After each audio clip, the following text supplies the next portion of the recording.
everyone, so I'm Stephanie, and today I'm going to be talking about 16th note subdivisions, which people kind of freak out over a lot because I guess they seem complicated, but I feel like if you really understand why things are broken down a certain way, they will seem less complicated to you and you won't have to freak out anymore.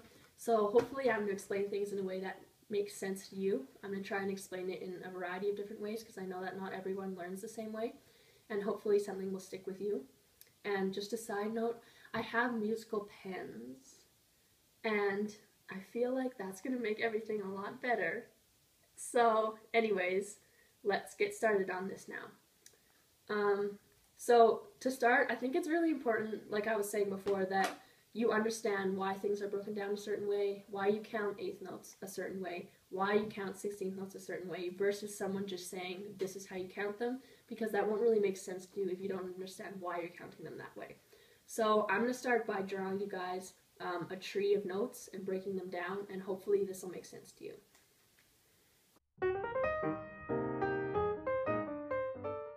Okay, so to start, I'm just going to draw a simple quarter note.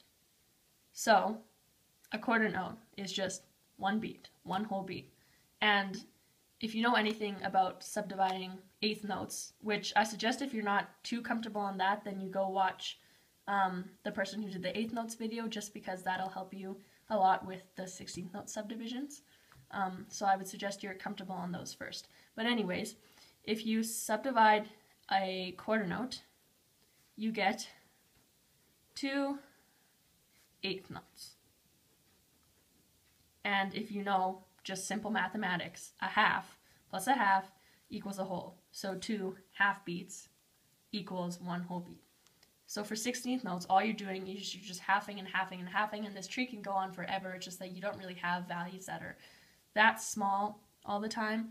But if you subdivide an 8th note, you get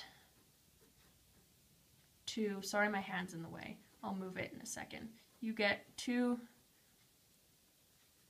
16th notes.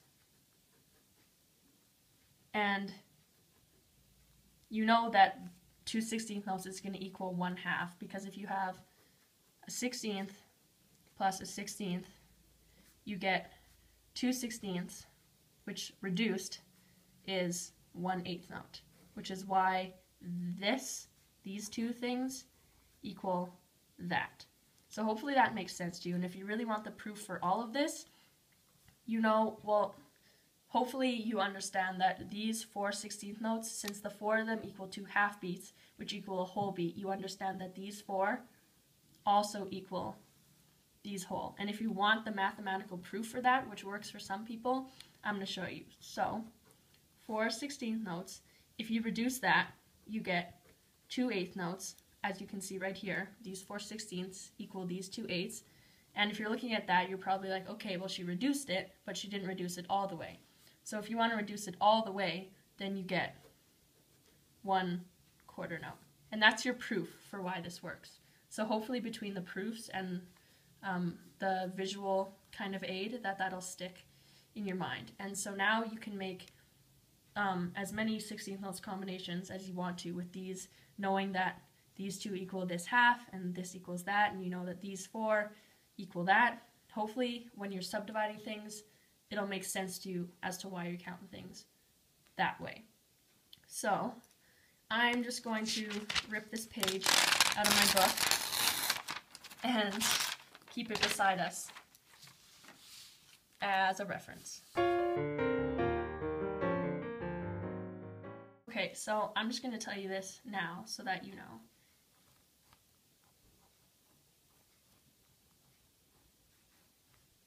You know, well, you should know from watching the 8th note video that 2 8th notes, you count 8th notes as 1 and. So for 16th notes, all you're doing is you're halving the count of 1 in half, and you're halving the count of half in half again. So 1 becomes 1 and E, and becomes and And we know from our tree right here that 4 16th notes, which is also, you can also write these like this. It's the same thing. This and this is the same thing. So you know that these 4 16th notes equal these 2 8th notes. So that's all we're doing here. That's the proof of why you count this 1 E and A. So that's one of the rhythms that's really important to know, is just basic 1 E and A. So now that you're good with that, we can try one that's a little bit harder, but I won't say it's ridiculous. So, sorry, I'm such a bad drawer. So, if we have this rhythm, which is just called an eighth followed by 2 16ths, you probably remember from like elementary school or whatever, at least I remember, we would always count these as mud turtles or soup turtles or whatever. But now that you're in high school, it's kind of important that you understand why you subdivide things these way and how the counts work. So I'm going to hopefully explain this in 2 ways, and one will make sense to you. So how I first did things when I was more of a beginner, and I still do this when I find rhythms complicated, is I know that this and this, these are just 16th notes. And if they're the last 2 16th notes in a beat, and we know that we subdivide 16th notes, 1, E, and A, then these have to be and A. And this is just whatever's left, which is 1 and E. But if you want to understand why this is 1 and E, all it is that this is an 8th note. And you know that 1 8th note is 2 16th notes. So, okay, I should say this too, this is really important. You always divide by the smallest subdivision in the bar. So if you have 16th notes anywhere in the bar, you need to divide everything in 16th notes. If you only have 8th notes, you don't need to subdivide in 16th notes. But since we have 16th notes here, and we're subdividing in 16th notes, and we know that this is the and this is the this 8th note, which is 2 16th note subdivisions, gets 1 and E, because these 2 16th note subdivisions equals 1 8th. So that's like the mathematics behind it. If you don't want to think of that and you just know that this is going to be whatever's left from this, then you can think of it that way, because that might be a little bit easier. So, moving on, let's just do the reverse of this. So this is just 2 16ths followed by an 8th. So the same thing, if you want to think of it this way. These are 16th notes, and they're the first 2 parts of the beat. So that would mean that this gets 1 16th note subdivision, the first one, which is 1. This gets the second 16th note subdivision, which is the E. And this is just whatever's left, which is and A. But again, if you want to think of it, this is an 8th note, and an 8th note gets 2 16th note subdivisions, which is why this gets 2 16th note subdivisions. It gets and it gets A. Because it's really, really important that you always subdivide by the smallest subdivision, because if you don't, when you get there and you were only dividing in 8th notes, if you're doing that, you're not going to be able to count the 16th notes. It's really important that you always subdivide by the smallest. So, let's do this one. This is just a dotted 8th 16th. So, this is a 16th note, and it's the very last part of the beat. So what's left after 1, E, and A? This is just whatever's left, which is 1, E, and. But again, it's an 8th note, which we already know from up here gets 2 16th note subdivisions, and the dot increases the value by half of the 8th note. Half of an 8th note is a 16th note. So the dot gets an extra 16th note subdivision. It gets and. So that is why that is like that. Now if we do the reverse, which is 16th note followed by a dotted 8th, it's the same thing. This is 1 16th note, and it's on the very first part of the beat, so it gets 1. This is whatever's left, which is and A. But again, if you want to think of it, this is an 8th note, 2 16th note subdivisions, which is the E and. The dot increases this by half the value of an 8th note, which is a 16th note, which is why this A is here, that extra 16th note subdivision.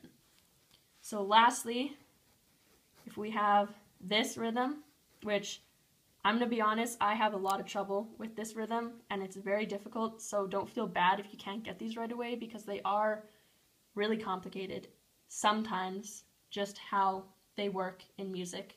So hopefully I'm going to explain this in a way so you don't freak out every time you see them like I do. Ha ha ha. So this is a 16th note, this is a 16th note. If this is on the very first part of the beat, it's just going to get 1. If this is on the very last part of the beat and it's a 16th note, it's going to get the last 16th note subdivision, which is This guy in the middle, he's just everything in between. But again, he's an 8th note, which is 2 16th note subdivisions, which is E and AND.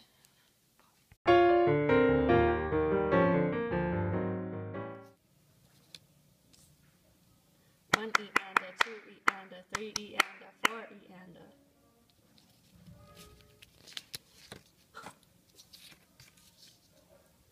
One E and a, 2 E and a, 3 E and a, 4 E and a. One E and a, 2 E and a, 3 E and a, 4 E and a. One E and a, 2 E and a, 3 E and a, 4 E and a.